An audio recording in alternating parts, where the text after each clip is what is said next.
Dominique Vance savait que quelque chose n'allait pas, bien avant de poser le pied sur le sol américain. Les appels vidéo étaient devenus plus courts, les excuses de sa femme Nora plus fréquentes. 15 ans de mariage avaient déjà survécu à 3 missions à l'étranger, mais cette 4e tournée en Afghanistan avait tout changé. En tant qu'agent des forces spéciales spécialisées dans le renseignement et la guerre psychologique, Dominique faisait confiance à ses instincts et il le trahissait rarement. « Tu te fais des idées ?» lui dit Wade Thornton, son meilleur ami et coéquipier, alors qu'ils s'apprêtaient à embarquer pour leur vol retour.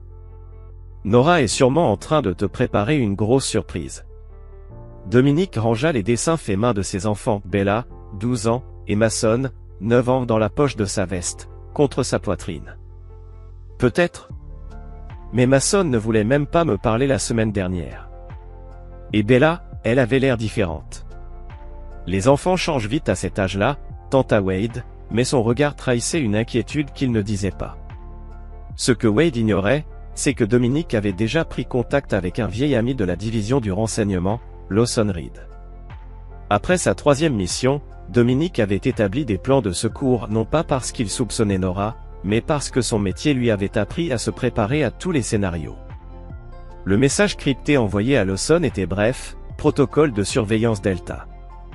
Famille uniquement. Renseignement. Dominique avait 42 ans et comptait 17 années de service militaire qui l'avaient marqué. Une cicatrice dentelée traversait sa mâchoire gauche, souvenir d'un accrochage à Kandahar, et son mental avait été façonné par une efficacité impitoyable dans la gestion des menaces. L'armée avait reconnu la valeur de son esprit analytique et de son sang-froid glaçant en pleine tempête. Le colonel Harding l'avait un jour décrit comme « l'homme le plus poli capable de vous tuer de 6 manières différentes avant que vous n'ayez fini votre café ». Dominique s'était contenté de répondre calmement « 7, monsieur. » Si le café est chaud.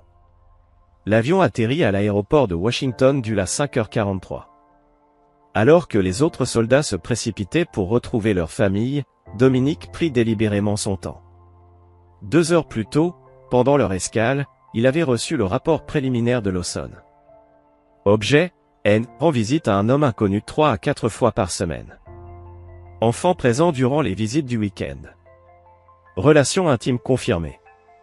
L'objet semble avoir retiré plusieurs effets personnels du domicile partagé. Dominique lut ces lignes avec le même détachement qu'il appliquait à l'analyse de rapports de mission. Il catalogua les faits, évalua la situation, refusant de laisser l'émotion obscurcir son jugement. Seul un léger resserrement de sa main sur son téléphone trahit ses véritables sentiments. « Tu viens, Dom » lança Wade depuis la passerelle de sortie. « Vas-y » répondit Dominique avec un sourire calme qui n'atteignit pas ses yeux. « J'ai un appel à passer. » Wade hésita. Après 15 ans côte à côte sur le terrain, il reconnaissait ce regard. « Dom, peu importe ce que tu imagines, n'oublie pas que des gens tiennent à toi. Ne deviens pas invisible. »« J'apprécie, » répondit Dominique d'un ton maîtrisé. « Mais certaines batailles se mènent seules. » Alors que Wade s'éloignait à contre-cœur, Dominique passa un second appel. Cette fois, à un numéro privé qu'il n'avait encore jamais utilisé. « Autorisation Sigma 9 Tango », déclara-t-il sans détour. Requête, information complète sur civil masculin, environ 35 à 40 ans, résident au 1872 Oak Ridge Drive. Priorité haute. La voix au bout du fil hésita. Confirmation requise. Ceci sort du protocole standard. Le service que le commandant Ellis me doit depuis Tiron, répondit Dominique d'un ton glacial. Dis-lui que l'heure est venue de rembourser. Compris. Le dossier sera livré sous 12 heures. Dominique mit fin à l'appel et se dirigea enfin vers la sortie. Au lieu de rentrer directement chez lui en taxi, il s'enregistra à l'hôtel. De sa chambre, il passa un dernier appel à sa banque. À 8 heures, il avait transféré la moitié de leurs économies communes vers un compte privé, laissant juste assez dans le compte partagé pour éviter les soupçons immédiats. Durant les heures suivantes, Dominique se prépara méthodiquement. Pas avec colère, mais avec la précision calculée qu'il avait maintenue en vie en territoire hostile pendant des années. L'inconnu qui avait infiltré sa maison n'avait aucune idée de ce qui l'attendait. Chapitre 2 Foyer brisé. La maison de banlieue que Dominique avait achetée 8 ans plus tôt était restée exactement comme dans ses souvenirs, un bardage blanc, des volets bleus, et le chêne qu'il avait planté à la naissance de Mason. Mais les plates-bandes, autrefois entretenues avec soin par Nora, montraient des signes de négligence. Des mauvaises herbes perçaient entre des pétunias en train de faner. Il était 16h30 lorsqu'il s'approcha de la porte d'entrée, une heure soigneusement choisie, où ses enfants seraient probablement de retour de l'école. Sa clé fonctionnait toujours. L'intérieur sentait différemment. Un parfum de Cologne inconnu flottait sous l'odeur d'un rôti qui cuisait dans la cuisine. Il entendit Nora rire, puis une voix plus grave lui répondre. Puis vinrent les voix des enfants, mais leurs mots glacèrent son sang. « Papa, on peut aller au lac ce week-end » demanda Mason avec enthousiasme. « Je sais pas, champion » répondit une voix masculine. « Je dois vérifier mon planning à la clinique. » Dominique posa son sac de sport avec lenteur. Le bruit sourd annonça sa présence.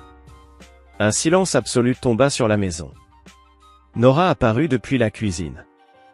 Son visage perdit instantanément toute couleur. À 40 ans, elle était toujours aussi belle, ses cheveux au burn désormais subtilement méchés, vêtue d'une tenue que Dominique n'avait jamais vue. Tu ne nous avais pas dit quand tu rentrais. Derrière elle apparut un homme grand, au port assuré d'un chirurgien. Et une expression épuisée.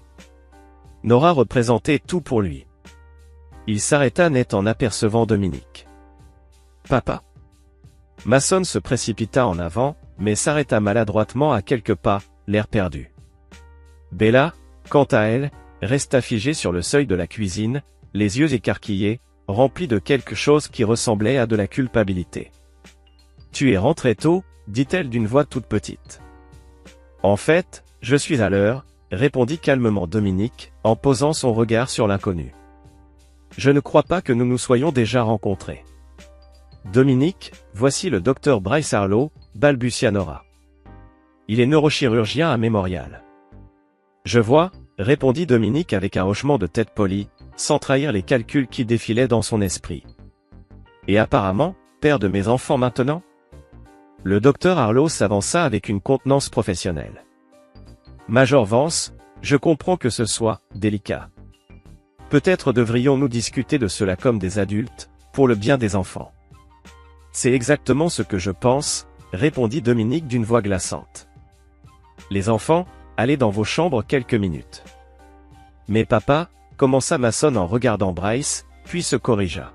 « Je veux dire, tout de suite, Mason, » dit Dominique, sur un ton qui ne laissait aucune place à l'objection. Les enfants montèrent à l'étage, Bella tirant un Mason réticent par la main. Une fois seul, Dominique se tourna vers Nora. « Je crois que tu avais quelque chose à me dire ?»« J'allais t'appeler, » dit-elle, les larmes aux yeux. « Mais, je ne voulais pas te distraire alors que tu étais en zone de guerre. Bryce et moi. C'est arrivé comme ça, Dominique. Tu étais si souvent absent. 15 ans de mariage, et c'est arrivé comme ça ?» répéta-t-il, la voix plate. « Depuis combien de temps ?» Nora hésita. C'est Bryce qui répondit. « 7 mois. Et pour être clair, Nora m'a dit que vous étiez séparés quand nous nous sommes rencontrés. » Dominique hocha la tête, comme s'il recevait un compte-rendu de mission. « Intéressant. Et les enfants qui t'appellent « papa », ça aussi, c'est juste arrivé. »« C'est récent, » admit Nora. « On leur a expliqué que tu resteras toujours leur père. »« Mais je suis remplacé, » acheva Dominique. Il glissa la main dans sa veste et en sortit des papiers. « Coïncidence intéressante, j'ai fait rédiger ces papiers de divorce pendant mon escale. » Nora cligna des yeux, confuse. « Tu savais ? Tu pensais vraiment que je ne remarquerais rien ?» dit-il calmement. « Ma carrière entière a consisté à identifier des menaces et à les éliminer. Tu pensais que je ne verrais rien, quand une menace est apparue dans ma propre maison ?» Bryce s'interposa, posant un bras protecteur autour de Nora. « Je pense qu'il est temps que vous partiez, Major. Nous pouvons organiser un moment pour que vous voyiez les enfants, quand les émotions seront plus stables. » Dominique regarda la main de Bryce sur l'épaule de sa femme, puis attrapa son sac de voyage. « Je suis déjà parti. Mon avocat vous contactera demain pour la garde et le partage des biens. Alors qu'il s'apprêtait à sortir, Nora l'interpella. Dominique, attends. Ton uniforme. Je l'ai rangé. Les enfants et moi, on était en colère. Il est dans le garage. Il s'arrêta sur le seuil. Garde-le. Tu sembles aimer te débarrasser des choses une fois qu'elles ont rempli leur fonction. Il était presque arrivé à sa voiture de location lorsque la porte s'ouvrit de nouveau. Bryce descendit l'allée en trottinant. Major Vance. Appela-t-il. Je comprends que vous soyez en colère, mais, nous menacer, même subtilement, n'aidera personne. Dominique se retourna, un léger sourire au coin des lèvres. Docteur Harlow. Si je vous menaçais, il n'y aurait rien de subtil. Je me contente d'exposer des faits. Alors nous nous sommes compris, dit Bryce fermement. Non, répondit Dominique, la voix à peine audible. Vous ne comprenez pas encore, mais vous comprendrez. En s'éloignant, Dominique appela Lawson. Mettez à jour la surveillance. Je veux tout savoir sur le docteur Bryce Harlow. Parcours professionnel, patient, finances, habitudes personnelles, tout. Déjà en cours, répondit Lawson. Votre contact à Boston a envoyé un dossier préliminaire. Harlow a un parcours impressionnant, Harvard Med, chef de service à Johns Hopkins, 3 publications sur la régénération des voies neurales expérimentales. Propre comme un sous-neuf. Personne n'est aussi propre, déclara Dominique. Creuse plus. Chapitre 3 Froid calcul. L'appartement d'entreprise que Dominique avait sécurisé offrait une vue sur les gratte-ciel. Son style moderne et stérile contrastait fortement avec le foyer qu'il avait quitté. Pendant 3 jours, il opéra avec une précision militaire, installation de son poste de travail, analyse des informations, élaboration de sa stratégie. Le dossier sur le docteur Bryce Harlow s'épaississait d'heure en heure, 41 ans, divorcé, sans enfant, ascension fulgurante dans sa spécialité, procédures neurologiques expérimentales. Chef du service de neurochirurgie à Memorial depuis 2 ans.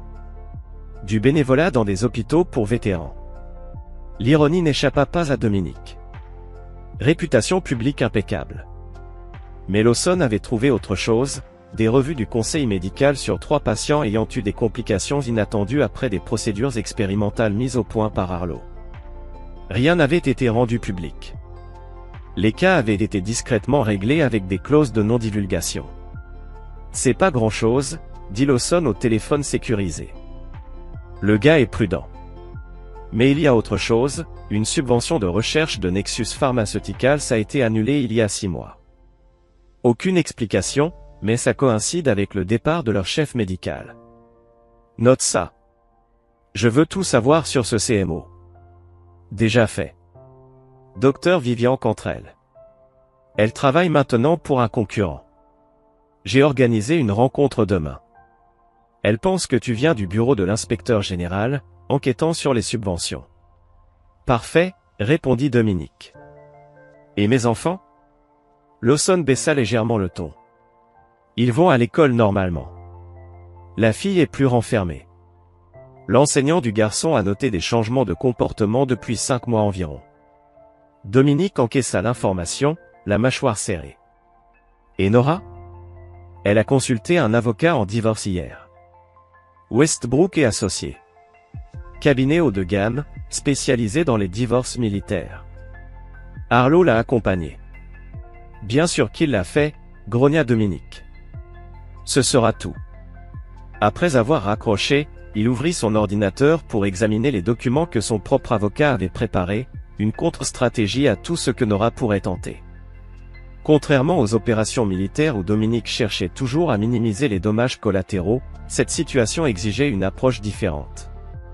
Nora avait déclaré la guerre, en permettant à ses enfants d'appeler un autre homme « papa ». Et en guerre, il y a des pertes. Son téléphone sonna. Wade Thornton. J'ai entendu dire que t'avais disparu, dit Wade sans préambule. Les gars s'inquiètent.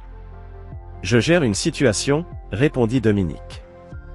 Tu gères comment? Insista Wade. Écoute, ce qui s'est passé avec Nora, ça ne te regarde plus. Comme l'enfer que non, coupa Dominique d'un ton glacial. Nous nous sommes tirés mutuellement des balles. Et les sacs mortuaires. Tu ne peux pas m'exclure maintenant.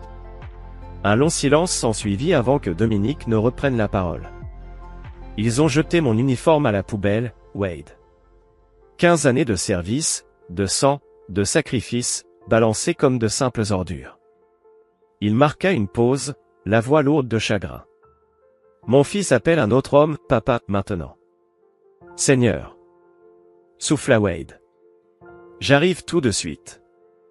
Non, répliqua Dominique d'une voix ferme. Je dois régler ça seul. C'est justement ce que tu ne dois pas faire, répondit Wade. J'amène Flynn et Torres. On sera là dans 20 minutes.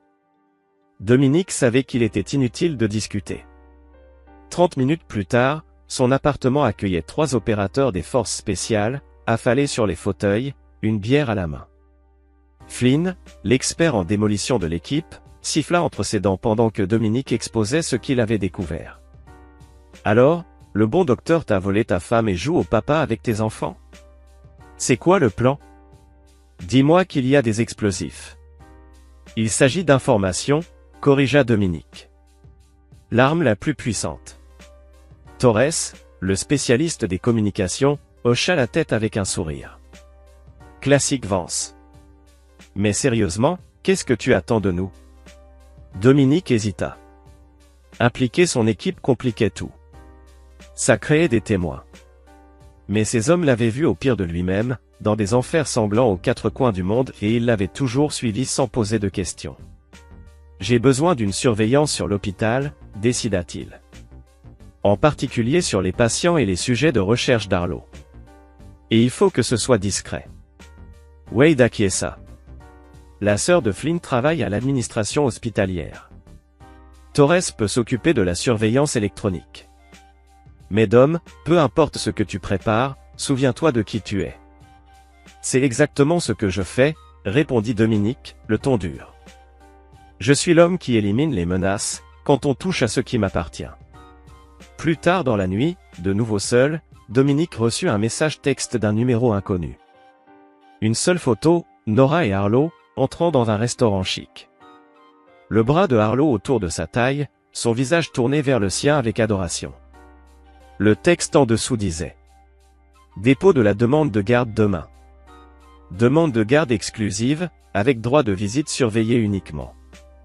Raisons invoquées, stress post-traumatique et danger potentiel pour les enfants. » Dominique fixa l'écran. Quelque chose de froid, de létal, se cristallisait en lui. Il n'était pas simplement en train de lui prendre sa famille. Ils essayaient de le faire passer pour un homme dangereux, instable, inapte à approcher ses propres enfants. Il composa un numéro. Lawson. Active tous les moyens disponibles, dit-il quand la ligne décrocha. C'est le moment. Tu es sûr? Demanda Lawson avec prudence.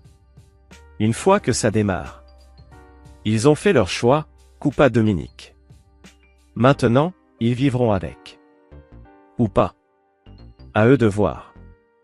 Chapitre 4 Précision chirurgicale. La docteure Vivian Cantrell était exactement comme Dominique l'avait imaginé, brillante, prudente, et remplie de ressentiment envers Bryce Arlo. Ils se rencontrèrent dans une salle privée d'un restaurant haut de gamme. Dominique portait un costume impeccable et une fausse carte d'identité l'identifiant comme enquêteur. Je préfère être clair, j'ai signé plusieurs accords de confidentialité, déclara d'emblée la docteure Cantrell en lissant ses cheveux argentés. Je ne peux pas parler de résultats précis sur des patients. Je comprends, assura Dominique. Ce qui m'intéresse, c'est plutôt le financement de la recherche et le processus de décision. La docteure se détendit légèrement. Dans ce cas, je peux vous dire que les financements ont été retirés lorsque certaines pratiques ont été révélées. Quel genre de pratiques? Insista Dominique. Disons que les critères de sélection des patients étaient flexibles, répondit-elle prudemment. Le docteur Arlo a un don pour repérer les candidats désespérés, prêts à essayer des procédures expérimentales sans poser trop de questions sur les effets secondaires. Dominique hocha la tête, pensif. Et ces candidats, incluaient-ils des vétérans militaires souffrant de lésions cérébrales traumatiques? Le regard de la docteure se durcit. Vous n'êtes pas de l'inspection générale, n'est-ce pas? Et si je ne l'étais pas, répondit Dominique calmement. Elle le scruta attentivement, posture disciplinée, regard calculateur. Un militaire. C'était évident. Ancien militaire, oui, admit Dominique. Après un long moment, elle sortit une clé USB de son sac et la fit glisser vers lui. Vous ne l'avez jamais eue. Elle ne contient rien de spécifique à des patients, juste des anomalies statistiques entre les résultats rapportés et les taux réels de récupération. Pourquoi me donner ça? Demanda Dominique. Parce que Bryce Harlow est brillant, mais imprudent vu une combinaison qui a déjà fait des victimes, dit-elle d'une voix dure. Et parce qu'il m'a volé mon équipe de recherche après que j'ai émis des réserves. Chaque choix a ses conséquences, monsieur. Vance. Dominique Vance. Eh bien, monsieur Vance, chaque chose, en effet, a ses conséquences. De retour à son appartement, Dominique analysa les données avec Torres, qui avait une grande expérience dans l'analyse des rapports de renseignement. Il sélectionne les résultats, conclut Torres en montrant plusieurs cas aberrants. Il publie les succès et enterre les échecs. De la manipulation de données classiques. Peut-on le prouver? Demanda Dominique. Passant les dossiers médicaux, répondit Torres. Mais on a assez pour déclencher une enquête si ça atteint les bonnes personnes. Alors, on fera en sorte que ce soit le cas, assura Dominique. Et la surveillance électronique? Torres sourit. L'agenda de Harlow, ses emails, ses messages, tout est accessible. Ce gars-là devrait vraiment éviter d'utiliser la date d'anniversaire de son ex-femme comme mot de passe. Il doit présenter les résultats préliminaires de sa dernière étude lors d'un congrès de neurochirurgie la semaine prochaine à Chicago.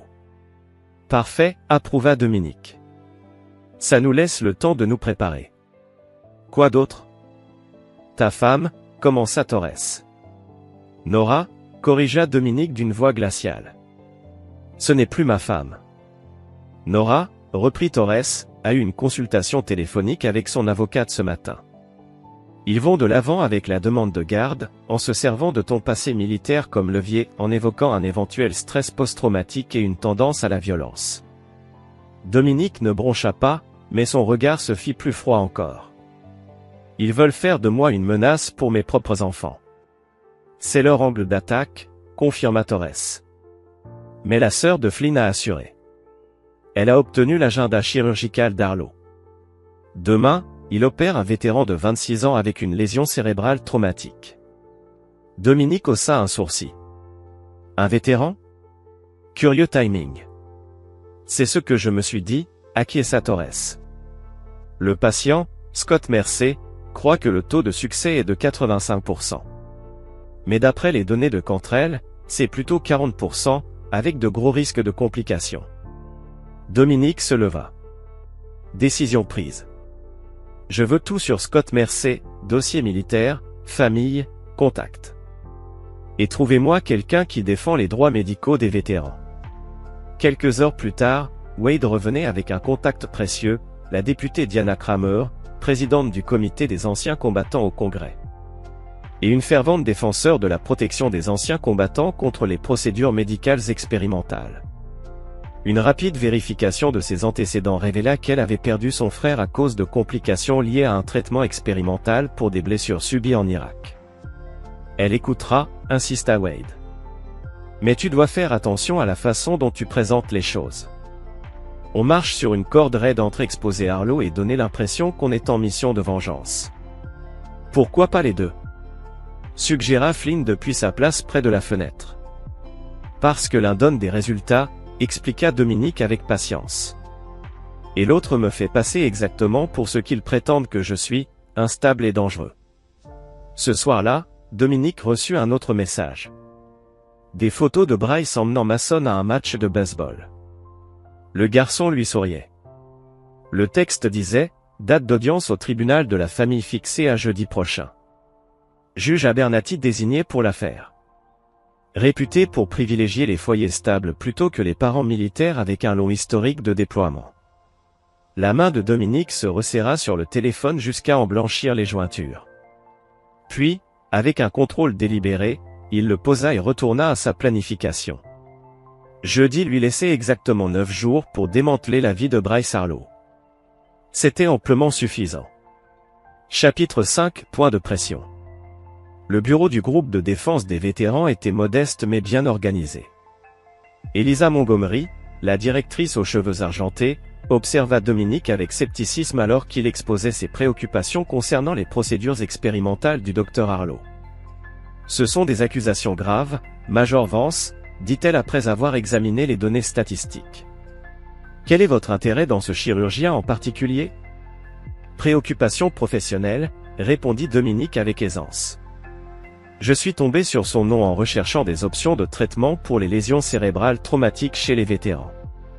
Les yeux de Montgomery se plissèrent. Et cela n'a rien à voir avec le fait qu'il fréquente actuellement votre ex-femme. Dominique ne broncha pas. Vous avez fait vos devoirs. Je prends soin de comprendre les motivations, répliqua-t-elle. Surtout lorsque quelqu'un m'apporte des informations susceptibles de ruiner la carrière d'un chirurgien réputé. Ma motivation change-t-elle les données ? Demanda calmement Dominique. Non, admit-elle. Mais elle me pousse à me demander si vous vous souciez réellement des vétérans ou si c'est une vengeance personnelle. J'ai servi pendant 17 ans, dit Dominique en soutenant son regard. J'ai porté des hommes le crâne ouvert jusqu'au hélicoptère d'évacuation médicale. J'ai tenu leurs mains pendant qu'ils se demandaient s'ils reconnaîtraient un jour leur famille. Si Harlow exploite leur désespoir pour faire avancer sa carrière, est-ce que cela a encore de l'importance, mes raisons ? Montgomery l'observa longuement avant d'hocher lentement la tête. Le bureau de la députée Kramer m'a contacté. Elle souhaite vous rencontrer demain. Je vous remercie, répondit Dominique en se levant. Major Vance, l'interpella Montgomery alors qu'il atteignait la porte. Quel que soit votre objectif final, souvenez-vous qu'il y a de vraies vies de vétérans en jeu ici. Ne les transformez pas en dommages collatéraux dans votre guerre personnelle. Ces paroles résonnaient encore dans l'esprit de Dominique alors qu'il se rendait à sa prochaine destination, l'hôpital où Scott Mercer devait être opéré le lendemain matin. La sœur de Flynn avait obtenu un accès en profitant d'une faille administrative, qu'on attribuerait plus tard à un simple bug informatique. La chambre de Scott Mercer était faiblement éclairée. Le jeune homme fixait l'écran d'une télévision d'un air vide. Son côté gauche était partiellement paralysé, une séquelle de l'explosion qui avait causé son traumatisme crânien. « Monsieur Mercer, dit Dominique doucement depuis l'entrée de la chambre. Je m'appelle Dominique Vance. J'aimerais vous parler de votre opération prévue demain. » Le jeune homme tourna lentement la tête. « Vous faites partie de l'équipe du Dr Harlow ? » « Non, » répondit Dominique honnêtement en prenant place près du lit. « Je suis ici pour m'assurer que vous disposez de toutes les informations nécessaires pour prendre une décision éclairée. » Pendant les 15 minutes suivantes, Dominique expliqua soigneusement les véritables taux de réussite de la procédure selon les données du docteur Cantrell. Il montra à Scott les documents, détailla les complications potentielles, et lui fournit les contacts pour des traitements alternatifs ayant de meilleurs résultats éprouvés. « Pourquoi vous me dites tout ça ?» demanda Scott, confus, son élocution trahissant ses lésions cérébrales. « Parce qu'il y a 17 ans, j'ai fait la promesse de ne jamais laisser un homme derrière, » répondit simplement Dominique. « Bonne chance, quelle que soit votre décision, spécialiste Mercer. » Alors qu'il quittait l'hôpital, le téléphone de Dominique vibra, un message de Torres. Harlow vient de recevoir un appel urgent de l'hôpital. Mercer demande un second avis. Chirurgie reportée. Harlow en route. État, 15 minutes. Parfait. Dominique gara sa voiture dans le parking en face de l'hôpital et attendit. 20 minutes plus tard, Bryce Harlow traversa en trombe le garage jusqu'à son SUV de luxe, le visage rouge de colère. Alors qu'il ouvrait son véhicule, Dominique s'approcha silencieusement par derrière. « Soirée difficile, docteur ?» demanda-t-il calmement. Harlow sursauta. « Major Vance ? Vous me suivez maintenant ? » Je me trouvais simplement dans le quartier, répondit Dominique avec détachement. Je rends visite à un ami. Le spécialiste Mercer. Vous le connaissez ? Le visage de Harlow s'assombrit. Vous avez parlé à mon patient ? C'est totalement inapproprié et potentiellement illégal. Ce qui est inapproprié, c'est d'annoncer un taux de réussite de 85% pour une procédure qui échoue dans plus de la moitié des cas, coupa Dominique. Vous utilisez des vétérans désespérés comme cobayes pour des techniques dont vous n'avez même pas encore publié les résultats fiables. Vous ne savez pas de quoi vous parlez, gronda Harlow. Et si vous interférez avec mes patients, je vous ferai arrêter. Intéressant comme approche, acquiesça Dominique pensivement.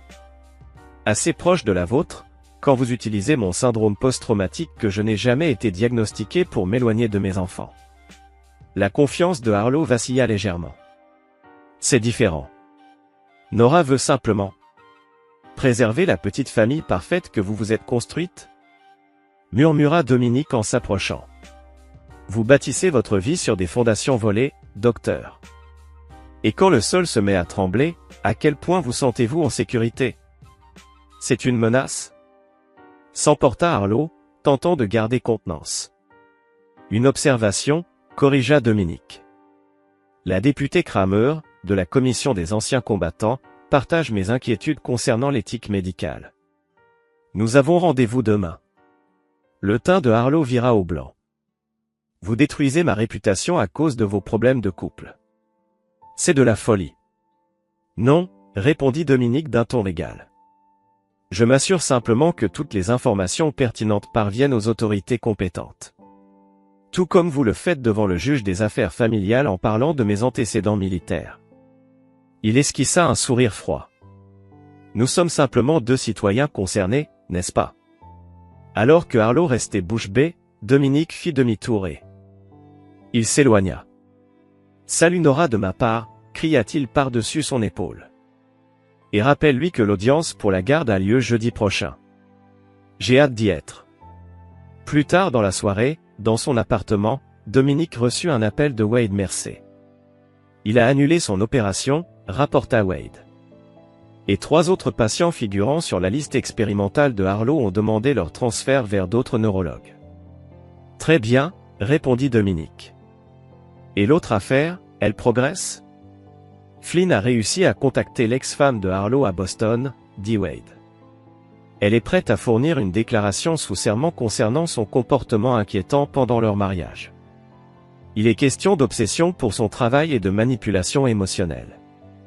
Ça pourrait être utile pour ton audience de garde. Parfait, dit Dominique. Et les relevés financiers que Torres suivait? C'est là que ça devient intéressant, hésita Wade.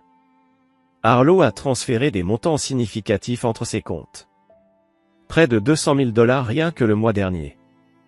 Torres pense qu'il prépare peut-être le transfert de son cabinet. Dominique réfléchit à cette nouvelle information. Ou bien il se prépare à des ennuis juridiques. Dans tous les cas, le timing joue en notre faveur.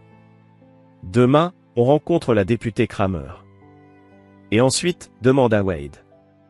Ensuite, on augmente la pression, répondit Dominique. Jusqu'à ce que le docteur Harlow comprenne exactement ce qui arrive quand on me prend ce qui m'appartient. Chapitre 6 contre-attaque. La députée Diana Kramer était une femme redoutable, dotée d'un regard perçant de quelqu'un qui avait vu les coulisses de la politique dans ce qu'elle a de plus rusé. Son bureau dans le bâtiment fédéral était orné de souvenirs militaires et de photos de vétérans qu'elle avait défendus. Major Vance, salua-t-elle Dominique d'une poignée de main ferme. J'ai examiné les données préliminaires que vous m'avez envoyées. Si elles sont exactes, elles suggèrent un schéma inquiétant. Les données viennent directement du docteur Vivian Cantrell, ancienne de Nexus Pharmaceuticals, expliqua Dominique. Elle a travaillé étroitement avec le docteur Harlow avant de signaler des inquiétudes sur ses méthodes de recherche, et elle a été immédiatement mise à l'écart. Kramer feuilleta le dossier. Un sort courant pour les lanceurs d'alerte. Elle fixa Dominique d'un regard pénétrant. Mon assistant m'a dit que vous avez un lien personnel avec cette affaire. Le docteur Harlow est actuellement en couple avec mon ex-femme, admit Dominique honnêtement. Cependant, cela n'affecte en rien la validité des données. Cela a un impact sur votre motivation, rétorqua Kramer. Ma motivation ne change pas les faits, répondit Dominique d'un ton égal. Plusieurs vétérans ont été soumis à des procédures expérimentales au taux de réussite exagéré. L'un d'entre eux a annulé son opération hier après avoir reçu des informations précises. Kramer hocha lentement la tête. Scott Mercer. Ma permanence a déjà été contactée par sa famille. Ils envisagent une action en justice. Elle referma le dossier. Que espérez-vous obtenir ici, Major? De la responsabilité, répondit Dominique sans hésiter. Le docteur Harlow a bâti sa réputation sur des rapports sélectifs et la manipulation des données, en utilisant des vétérans vulnérables comme sujet. Je pense que cela justifie une enquête. Par une coïncidence remarquable, juste au moment où il est impliqué dans un conflit de garde avec vous, observa Kramer d'un ton sec. Dominique soutint son regard sans ciller. Il arrive que les intérêts personnels et professionnels convergent, Madame la députée. Je crois savoir que votre frère est décédé lors d'une procédure expérimentale. Un éclair de douleur traversa le visage de Kramer. C'est une information publique, tout comme mon service, répondit Dominique. J'ai passé ma carrière à protéger les intérêts américains. Parfois, cela signifie identifier des menaces que d'autres ne voient pas ou préfèrent ignorer. Après un long moment, Kramer acquiesça. Je vais demander à mon équipe d'ouvrir des enquêtes auprès du conseil médical et du comité d'éthique de l'hôpital. Si vos informations résistent à l'examen, une enquête formelle sera ouverte. C'est tout ce que je demande, dit Dominique en se levant pour partir. Major Vance, l'interpella Kramer alors qu'il atteignait la porte. Quelles que soient vos convictions personnelles, souvenez-vous que vos actions rejaillissent sur tous ceux qui ont porté l'uniforme. La vengeance et la vigilance ne sont pas la même chose. Avec tout le respect que je vous dois, Madame la députée, répondit Dominique calmement. D'après mon expérience, la différence n'est souvent qu'une question de perspective. Alors qu'il quittait le bâtiment fédéral, le téléphone de Dominique vibra avec un message de Lawson. Réunion urgente, entrée nord du parc Franklin, dans 30 minutes. Lawson attendait déjà lorsque Dominique arriva, marchant nerveusement près d'un banc. On a un problème, dit Lawson sans préambule. Harlow passe à l'action. Il a déposé ce matin une ordonnance restrictive d'urgence contre toi, pour harcèlement et filature. Il a aussi fait avancer l'audience pour la garde. Elle a été déplacée à lundi. Dominique encaissa l'information avec un calme apparent. Sur quel fondement? Il affirme qu'il y a un danger imminent pour les enfants à cause de ton comportement erratique et de ta campagne ciblée de harcèlement. Il a même obtenu le soutien du chef de service de l'hôpital, qui affirme que tu as interféré dans les soins aux patients. Astucieux, reconnut Dominique. Il utilise ma propre stratégie contre moi. Ce n'est pas tout, poursuivit Lawson d'un ton sombre. Nora a fourni une déclaration affirmant qu'elle a trouvé des journaux troublants que tu aurais tenus lors de ta dernière mission. Des fantasmes détaillés sur l'élimination de menaces perçues contre ta famille. Intéressant, vu que je n'ai jamais tenu de journal, dit Dominique froidement. Ils ont quelque chose écrit de ta main, avertit Lawson. Et ils l'ont soumis au tribunal. L'esprit de Dominique s'emballa. Les seules notes manuscrites qu'il avait conservées étaient des journaux de mission, enfermés dans un coffre à leur domicile. Nora y aurait eu accès après son départ en mission. Il manipule mon dossier militaire, réalisa-t-il à haute voix. Il transforme des plans opérationnels en fantasmes violents.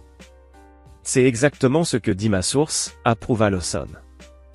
Le juge Abernathy est connu pour être sceptique vis-à-vis des cas de PTSD militaire. Si Harlow le convainc que tu es instable, je perdrai complètement mes enfants, conclut Dominique. Et nos autres démarches? Le bureau de la députée Kramer a déjà demandé l'intégralité des données de recherche de Harlow à l'hôpital. 3 autres patients ont annulé leur procédure en attendant l'examen. Et Torres découvrit quelque chose d'intéressant dans les documents financiers de Harlow, des paiements réguliers vers une société de fourniture médicale, qui n'existait pas. Un possible système de pot de vin. Dominique hocha la tête, pensif. Bon travail. Mais nous devons accélérer. Harlow est en train de passer à l'offensive. Il est temps de changer les règles du jeu. Plus tard dans la soirée, Dominique retrouva son équipe dans une salle privée d'un bar pour anciens combattants tenu par un ancien marine. L'ambiance était morose alors qu'il exposait les derniers développements. Il te présente comme une fusion entre Apocalypse Now et un homme d'exception, résuma sèchement Flynn. Pas génial pour la bataille pour la garde. C'est précisément pour ça qu'on change de tactique, répondit Dominique d'un ton calme. Arlo s'attend à ce que je réplique directement, que j'intensifie les attaques professionnelles, voire que je devienne ouvertement menaçant. Ce serait exactement ce qu'il cherche à montrer. Et donc, l'alternative, demanda Torres. Dominique esquissa un sourire froid. On le laisse gagner. Pardon? Wade fronça les sourcils. Temporairement, précisa Dominique. Je vais retirer toutes mes objections à l'ordonnance de garde d'urgence. J'accepterai une évaluation psychologique et des visites supervisées. J'irai même jusqu'à présenter des excuses officielles à l'hôpital pour tout malentendu concernant les recherches du docteur Arlo. C'est de la reddition, pas une stratégie, protesta Flynn.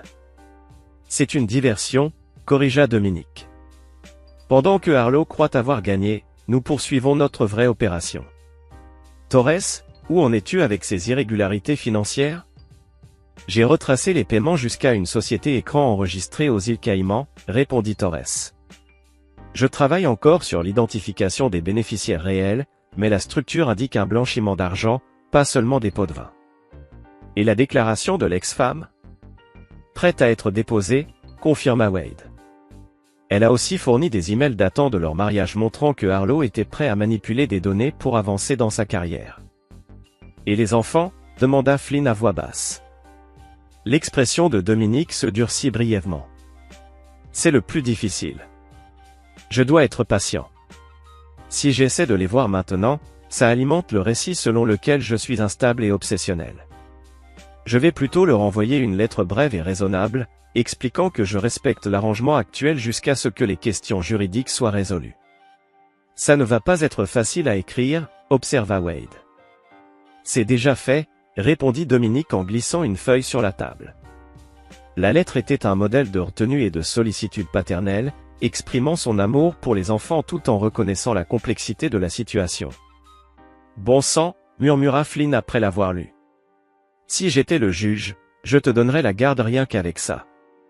C'est le but, acquiesça Dominique. Chaque geste maintenant doit contredire leur version de moi comme un homme instable et dangereux. Et pendant ce temps, nous allons démanteler la vie professionnelle de Arlo sous des angles qu'il ne pourra jamais relier à moi. Torres leva sa bière. À la guerre psychologique, la plus efficace qui soit. Tout à fait, répondit Dominique en trinquant. D'ici lundi, Dr Arlo croira avoir gagné.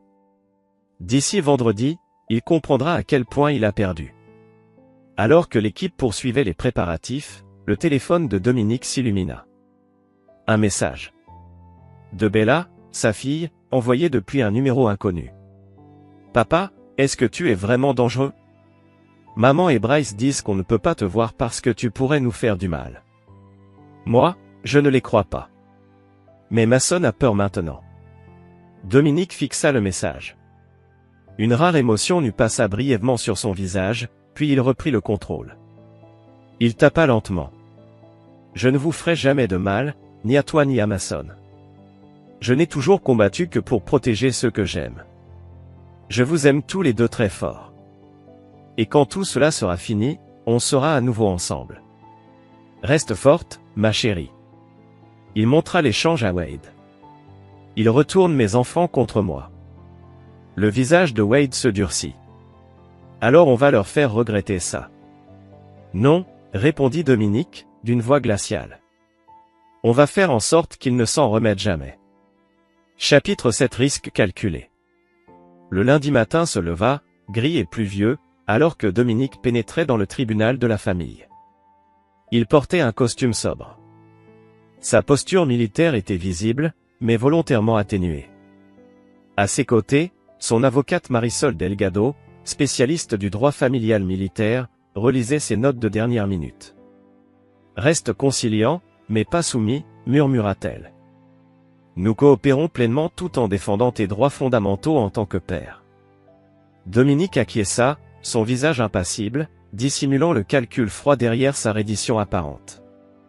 En s'approchant de la salle d'audience, il aperçut Nora et Bryce en pleine conversation avec leur avocat, un homme aux cheveux gris et au costume sur mesure criant le haut de gamme. Nora croisa son regard un instant, puis détourna les yeux. Elle portait une robe classique, ses cheveux tirés en arrière, le portrait même de la mère inquiète. Bryce se tenait près d'elle, une main posée sur le bas de son dos dans un geste de possession à peine voilé qui fit serrer la mâchoire de Dominique. À l'intérieur de la salle, le juge Abernathy, un homme austère d'une soixantaine d'années aux cheveux grisonnants et aux lunettes posées au bout du nez, parcourait les dossiers d'un air sceptique. « Avant de commencer, annonça-t-il, je tiens à préciser que ce tribunal place la sécurité des enfants mineurs au-dessus de toute autre considération. Toute allégation de danger potentiel sera prise très au sérieux. » L'avocat de Nora fut le premier à se lever. « Votre honneur, nous avons soumis des documents démontrant le comportement préoccupant du Major Vance, y compris des journaux contenant des idées violentes, un harcèlement récent du Dr Harlow sur son lieu de travail, ainsi qu'une ingérence dans les soins aux patients. Nous pensons que ces actions démontrent un état mental instable représentant un risque pour les enfants. » Le juge se tourna vers l'avocate de Dominique. « Maître Delgado, votre réponse ?» Marisol se leva, affichant un calme maîtrisé. « Votre honneur, mon client accepte des visites supervisées temporaires dans l'attente d'une évaluation psychologique complète.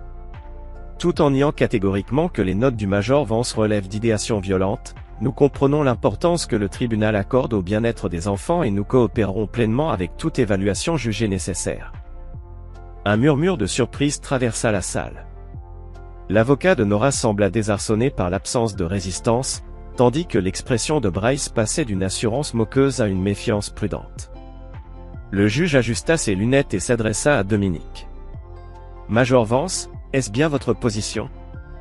Dominique se leva, posture irréprochable. « Oui, votre honneur. Ma seule préoccupation est le bien-être de mes enfants. S'ils ont été amenés à me craindre sur la base de fausses interprétations de mon service militaire, alors je crois qu'il est important d'agir avec prudence pour les rassurer. J'accueillerai favorablement toute évaluation permettant de confirmer ma capacité à être un bon père. » Le juge le scruta longuement, puis hocha la tête. « Très bien. La garde temporaire reste confiée à Madame Vance, avec des visites supervisées accordées au Major Vance 2 fois par semaine. Une évaluation psychologique complète sera effectuée, dont les résultats seront examinés lors d'une audience prévue dans 4 semaines. » Tandis que les détails étaient finalisés, Dominique remarqua Bryce murmurant intensément à Nora, l'air troublé. Le docteur ne s'attendait clairement pas à ce que Dominique cède aussi facilement. Cela contredisait l'image instable et obsessionnelle qu'ils avaient voulu imposer. Chapitre 8, Tempête parfaite. Dominique et son avocate s'étaient retirés à l'écart. « Que fais-tu, Dominique ?» demanda-t-elle à voix basse. Ce comportement raisonnable, personne n'y croit. Ce n'est pas un comportement, répondit-il calmement. Je me concentre simplement sur ce qui compte le plus, nos enfants. Après avoir menacé Bryce à l'hôpital et saboté ses patients, elle le défia. J'ai informé un vétéran des risques réels d'une procédure expérimentale, corrigea Dominique. Si la transparence menace la pratique du Dr Harlow, cela en dit peut-être plus sur ses méthodes que sur mes actions. Avant qu'elle ne puisse répondre, le téléphone de Dominique vibra. Il le consulta et sourit légèrement. « Si vous voulez bien m'excuser, j'ai une réunion au bureau de la députée Kramer concernant des initiatives de soins de santé pour les vétérans. Donnez mon amour aux enfants. J'attends avec impatience notre visite supervisée mercredi. » Alors qu'il s'éloignait, il entendit Bryce s'approcher de Nora avec urgence. « Que t'a-t-il dit ?»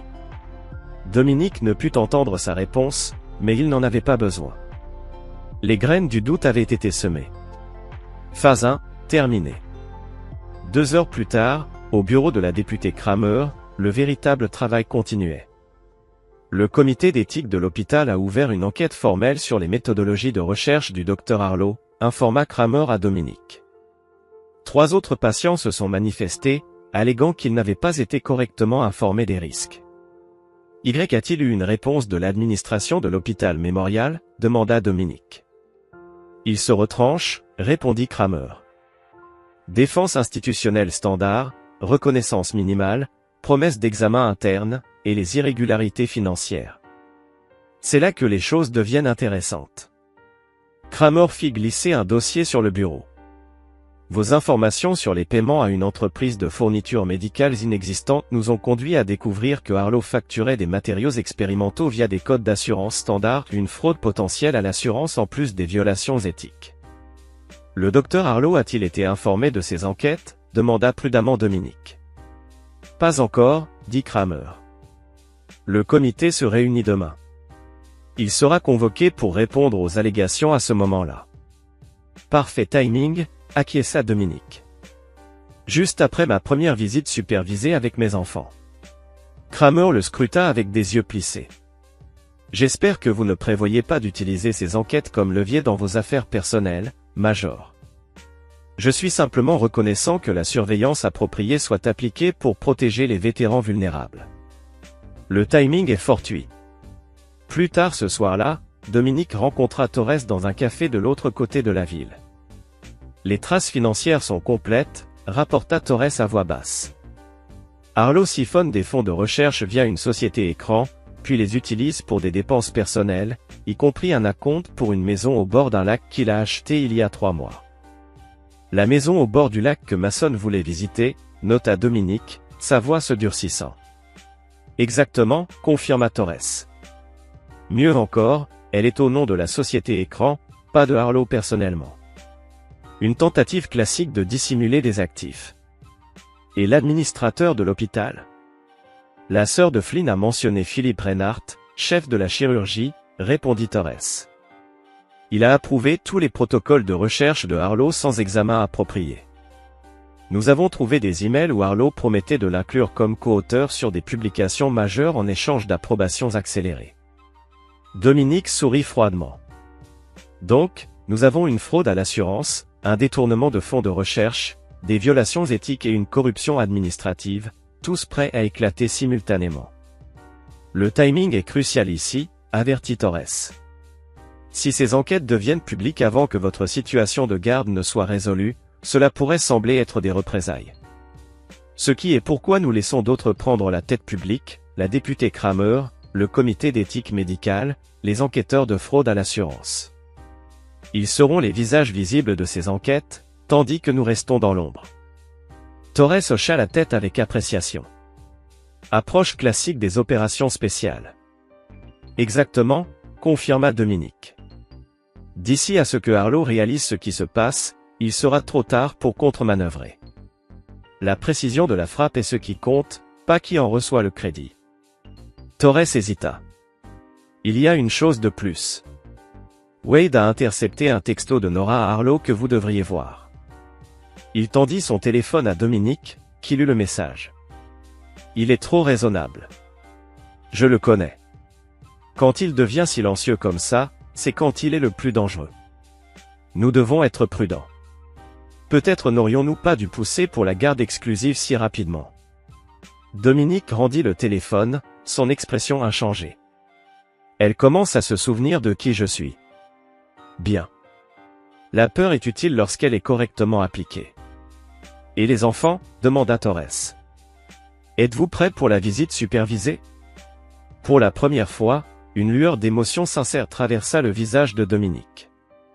C'est la partie la plus difficile de l'opération. Les voir sous surveillance, être traités comme une menace. Sa mâchoire se contracta. Mais c'est nécessaire pour la stratégie globale. Et après, insista Torres. Congresswoman Julia Brownie.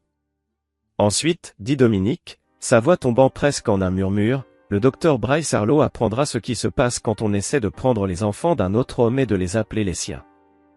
La salle du centre communautaire désignée pour la visite supervisée était délibérément générique, murs de couleur neutre, mobilier robuste et jouets soigneusement sélectionnés pour éviter toute arme ou danger potentiel. L'assistante sociale, une femme d'âge moyen nommée Madame Prentice, révisa les règles avec Dominique d'un ton suggérant qu'elle avait tout vu, des retrouvailles en larmes aux accès de violence. 2 heures maximum.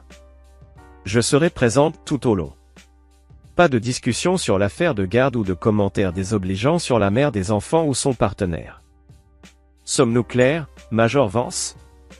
Parfaitement, répondit Dominique avec le même calme qu'il afficherait envers un officier supérieur. Lorsque Bella et Mason entrèrent, ils hésitèrent sur le seuil, leurs expressions mêlant incertitude et désir. Dominique resta assis, leur permettant d'approcher à leur rythme. « Papa » tenta Mason, sa voix faible. « Salut, mon grand » répondit Dominique doucement.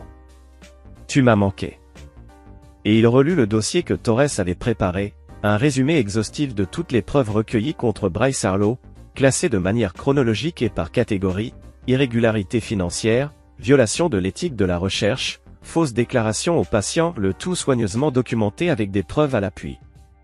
Avec une précision calme, Dominique encrypta le fichier et l'envoya à son avocat, accompagné d'instructions claires, le conserver en réserve. Puis, il envoya un message texte à Nora depuis un numéro anonyme. Demande au docteur Harlow ce qu'il en est du patient Scott Mercer, des manipulations de code de facturation aux assurances, et de la raison pour laquelle le comité d'éthique l'a suspendu aujourd'hui.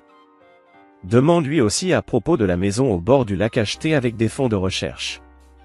Et pourquoi 3 médias enquêtent sur ses résultats auprès des anciens combattants. Ensuite, demande-toi s'il est vraiment l'influence stable dont tes enfants ont besoin. Quelques minutes plus tard, son téléphone sonna. « Nora. Qu'est-ce que tu as fait » lança-t-elle sans préambule. « Je n'ai rien fait » répondit Dominique calmement. « Je m'assure simplement que les bonnes personnes aient accès aux bonnes informations. Bryce est en train d'être démoli à cause de toi. Sa carrière est en jeu. » Sa carrière est en jeu à cause de ses propres actes, corrigea Dominique. Les violations éthiques. Les irrégularités financières. Le fait d'avoir trompé des patients. Ce sont ses choix, pas les miens. C'est de la vengeance, l'accusa-t-elle. Tu n'as pas supporté que je tourne la page, que les enfants l'acceptent. Ce ne sont pas des représailles. Ce sont les conséquences, la coupa-t-il d'un ton plus ferme. Le docteur Harlow a choisi d'entretenir une relation avec une femme mariée. Il a choisi d'encourager mes enfants à l'appeler « papa » pendant que j'étais déployé. Il a choisi de me faire passer pour un danger, un déséquilibré, pour servir ses propres intérêts. Et maintenant tu le détruis, dit Nora, la voix brisée. Non, répondit Dominique posément. Il s'est détruit tout seul. Moi, je veille seulement à ce qu'il n'entraîne pas mes enfants dans sa chute. Un long silence suivit, avant que Nora ne reprenne, d'une voix plus douce. Qu'est-ce que tu veux, Dominique ? Je veux mes enfants, répondit-il simplement. Je veux un droit de visite régulier, sans supervision. Je veux que mon service pour mon pays soit respecté, pas utilisé comme une arme contre moi. Je veux qu'on reconnaisse que je n'ai jamais été et ne serai jamais un danger pour Bella et Mason. Et si j'accepte, demanda-t-elle. Alors la vie privée du docteur Harlow restera séparée des enquêtes professionnelles, répondit Dominique avec précaution. Les questions sur ses méthodes de recherche et ses pratiques financières continueront, ce sont des sujets d'intérêt public et de sécurité pour les vétérans. Mais l'intensité avec laquelle ces questions seront poursuivies pourrait être modérée. Tu me fais du chantage, réalisa-t-elle. Je négocie, corrigea-t-il. Quelque chose que tu aurais dû faire avant de jeter mon uniforme à la poubelle et de dire à nos enfants d'appeler un autre homme papa. Après un autre long silence, Nora soupira. Je parlerai à mon avocat demain. Sage décision, répondit Dominique. Embrasse les enfants pour moi. Lorsqu'il termina l'appel, Wade arriva à sa table et s'assit en face de lui. Phase 3 terminée, demanda-t-il. Dominique hocha la tête. Pression appliquée. Maintenant, on attend que les fissures s'élargissent. Tu crois qu'elle va se retourner contre Harlow ?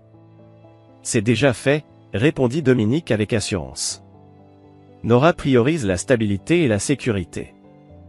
À mesure que la situation de Harlow se dégrade, sa valeur à ses yeux aussi. Wade secoua la tête lentement.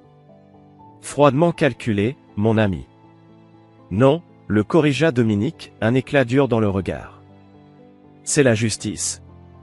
Ils ont voulu me voler mes enfants en me faisant passer pour un monstre. Maintenant, ils découvrent à quoi ressemble un vrai monstre. Chapitre 9 Conséquences. La salle de réunion de l'hôpital mémorial était chargée d'une tension palpable tandis que le docteur Bryce Harlow faisait face au comité d'éthique, aux administrateurs hospitaliers et à l'équipe juridique. 3 jours d'enquête avaient révélé un schéma qui ne pouvait plus être ignoré ni minimisé.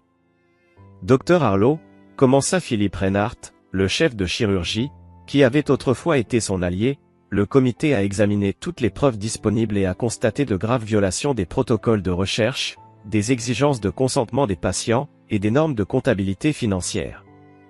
L'assurance autrefois inébranlable de Harlow s'était effondrée, remplacée par une raideur défensive.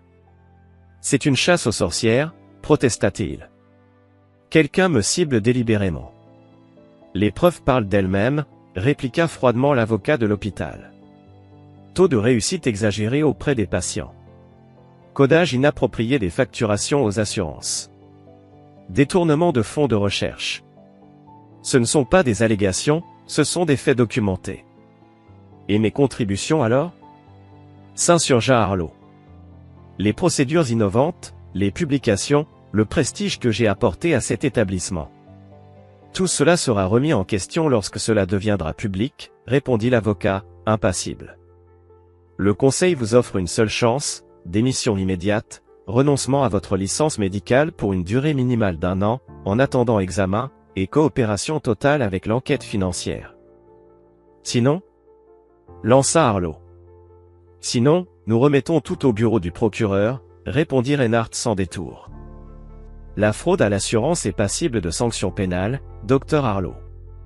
Quand il quitta la salle, sa carrière était, pour l'essentiel, terminée. Il trouva Nora qui l'attendait dans son bureau. Son expression disait tout.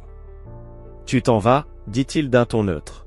« Je dois penser aux enfants » répondit-elle sans croiser son regard. « Avec tout ce qui se passe. » C'est lui, ajouta Harlow en la coupant. « Ton ex-mari a orchestré tout ça. » Ce n'est pas à propos de Dominique, répliqua Nora. C'est à propos de ce que toi, tu as fait. Les patients que tu as trompés. L'argent. Ne fais pas semblant de t'en soucier, cracha Harlow. Tu aimais bien le train de vie que ça nous offrait. La maison au bord du lac que les enfants adorent, payée avec ces subventions de recherche dont tu sembles soudain te soucier. L'expression de Nora se durcit. Mon avocat m'a conseillé de me dissocier de tes problèmes judiciaires. J'ai retiré la demande de garde exclusive. Dominique aura un droit de visite régulier avec les enfants. Comme ça ?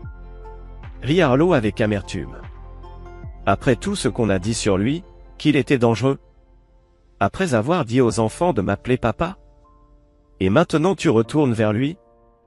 Je ne retourne nulle part, répondit-elle froidement. Je protège mes enfants des conséquences de tes erreurs. De nos erreurs, corrigea Harlow. Tu en faisais partie depuis le début. Tu as participé à la rédaction de ces déclarations sur son état mental. Une décision que je regrette désormais, admit-elle. Adieu, Bryce. Après son départ, Harlow resta seul dans son bureau, entouré des distinctions et certificats qui avaient défini sa carrière et qui désormais ne voulaient plus rien dire. Son téléphone vibra. Un message, d'un numéro inconnu, mauvais choix, docteur. À l'autre bout de la ville, dans un appartement modeste nouvellement loué pour un nouveau départ, Dominique était assis avec Bella et Mason, écoutant leur bavardage pendant qu'ils exploraient les pièces qui seraient les leurs pendant les week-ends de visite. « Papa, je peux accrocher ma carte des étoiles sur ce mur ?» demanda Mason, tout excité. « Absolument » répondit Dominique.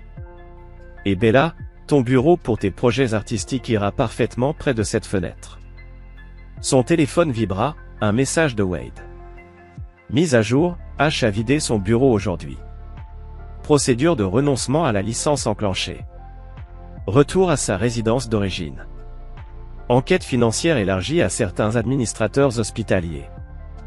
Dominique répondit simplement, reçu. Papa, demanda Bella en observant son visage. Est-ce que maintenant, tout va bien? Dominique la regarda, elle, cette fille déjà si lucide pour son âge, portant des fardeaux qu'aucun enfant ne devrait porter. On y arrive, répondit-il avec honnêteté. Certaines blessures prennent du temps à guérir. Et papa et maman vont se remettre ensemble, demanda Mason avec espoir. Non mon grand, répondit Dominique doucement. Mais nous restons tous les deux tes parents, et nous t'aimons tous les deux. Ça ne changera jamais. Plus tard dans la soirée, après avoir raccompagné les enfants chez Nora, leur ancienne maison familiale, Dominique retrouva Wade à leur coin habituel, dans le bar des anciens combattants. Mission accomplie, demanda Wade en glissant une bière vers lui. Phase 1 accomplie, corrigea Dominique. Les enfants sont en sécurité. Harlow est neutralisé. Nora a été rappelée aux conséquences. Wade observa son ami avec attention. Et la suite? Dominique but une longue gorgée de sa bière avant de répondre. Harlow a commis une erreur fondamentale. Il ne s'est pas contenté de prendre ma femme. Il a essayé de prendre mes enfants. Il a tenté de m'effacer de leur vie. Et ça exige une réponse bien plus complète. Les enquêtes sont déjà en train de le détruire, fit remarquer Wade. Carrière fichue. Réputation en ruine. Relation avec Nora terminée. Que veux-tu de plus? La justice, ce n'est pas une question de ce que je veux, répondit Dominique d'un ton froid. C'est une question d'équilibre. Les enquêtes déontologiques concernent sa conduite professionnelle. Mais sa trahison personnelle, vouloir me remplacer dans la vie de mes enfants, ça demande une revanche personnelle. L'expression de Wade se fit inquiète. Qu'est-ce que tu prévois? Rien d'illégal, le rassura Dominique. Mais le docteur Harlow doit ressentir tout le poids de ses choix. Quand on essaie de voler les enfants d'un autre homme et de les appeler siens, quand on jette son uniforme et tout ce qu'il représente, il y a des conséquences qui vont bien au-delà de l'humiliation publique. Dom, commença Wade. Tu m'as demandé un jour de ne jamais oublier qui je suis, l'interrompit Dominique.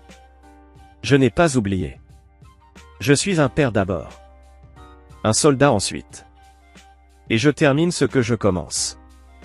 Une semaine plus tard, alors que Bryce Harlow s'apprêtait à quitter la ville, carrière en ruine, avoir gelé en attendant les résultats de l'enquête, réputation anéantie, il trouva un petit colis devant la porte de son appartement.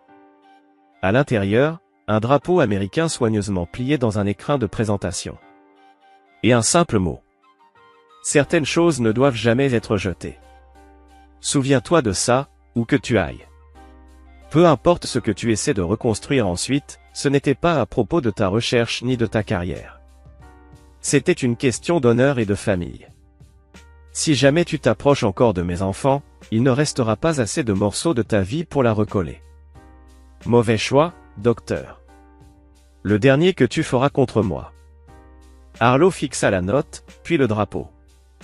Et soudain, il comprit la véritable nature de l'homme dont il avait essayé de voler la vie. Pas un vétéran dangereux et instable. Quelque chose de bien plus redoutable, un père, qu'on avait sous-estimé. Dans les années qui suivirent, Dominique Vance reconstruisit sa relation avec ses enfants. Il ne retourna jamais dans l'armée, mais trouva une nouvelle vocation dans la défense des droits des anciens combattants. Nora se remaria, plus tard.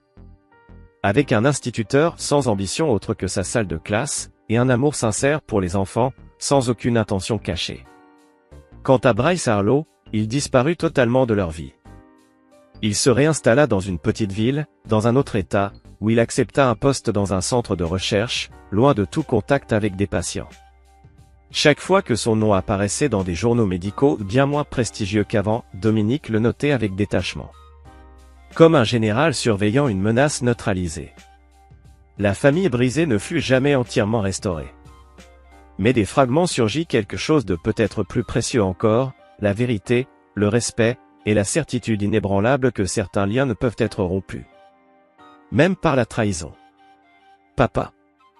Demanda Bella le jour de son 18e anniversaire, alors que Dominique lui offrait un journal en cuir pour ses écrits. Tu regrettes ce qui s'est passé avec maman et le docteur Harlow? Dominique prit le temps de réfléchir à cette question avec tout le sérieux qu'elle méritait. Je regrette la douleur que ça t'a causée, à toi et à Mason, répondit-il honnêtement. Mais je ne regrette pas d'avoir fait en sorte que vous restiez dans ma vie. Maman dit que tu as été impitoyable, observa Bella. Ce n'était pas une accusation. Juste un fait. Quand il s'agit de protéger ce qui compte le plus, dit Dominique en hochant la tête, je le suis, oui.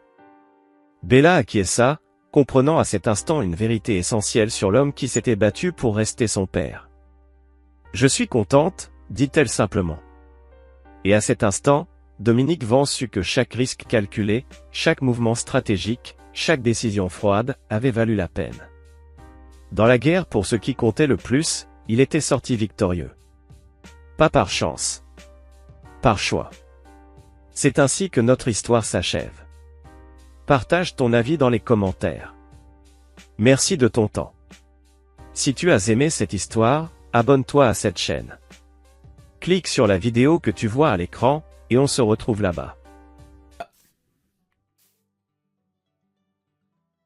Just call me Los, my Pookie Bear, you got it. How you doing, Los? Welcome to the stream, thanks for watching. We're doing some hardcore Minecraft, but chat has the ability to directly interact with my game. We got helpers and we got harmers. The route you choose, the path you choose, is totally up to you. Guys, there's no food. Okay, maybe I jump in and go for fish? Fuck it. That's a baby fish. They're all babies. Okay, no, they're not. Ouch. I'm getting tridented? Okay. Kind of cringe. That means I can join? No, you cannot join. I'm using a Twitch extension called Crowd Control. There should be a button on your screen. A yellow button. It says Crowd Control. You can click on that, redeem 30 free coins. And with those coins, you'll be able to get some redemptions that will either help or harm me. But no, we're in single player. This is a single player world. We are on run number 26. And we have not won a single time. We've gotten to the end 3 times. And then somebody had to go frick it up, dude.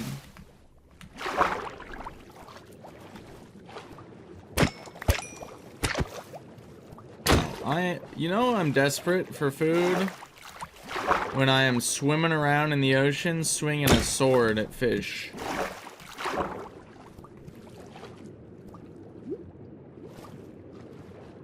How many is that? 9? I mean, it's not great. Alright, maybe something else spawned.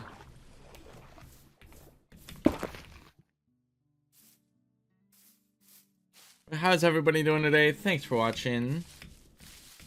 Damn, I thought that was a pig.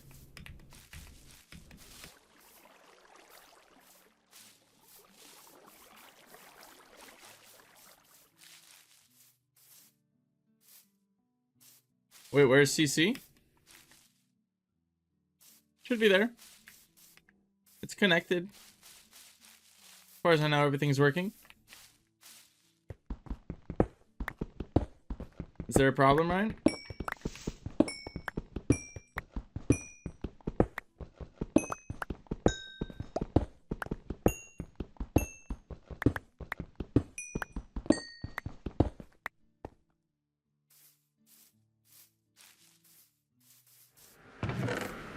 Okay.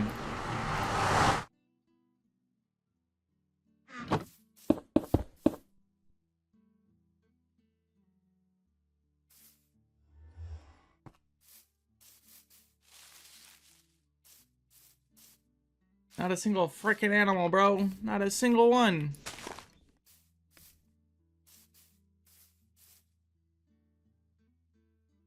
Nope. Alright, well, it is what it is. I have some food. I'm not feeling great about it. I will be able to get some in the nether. I suppose I can take some of these. I only have 20.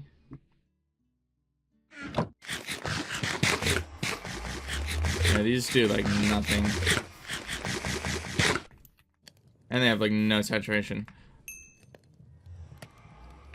Alrighty, let's get back in there. Let's see what we can do.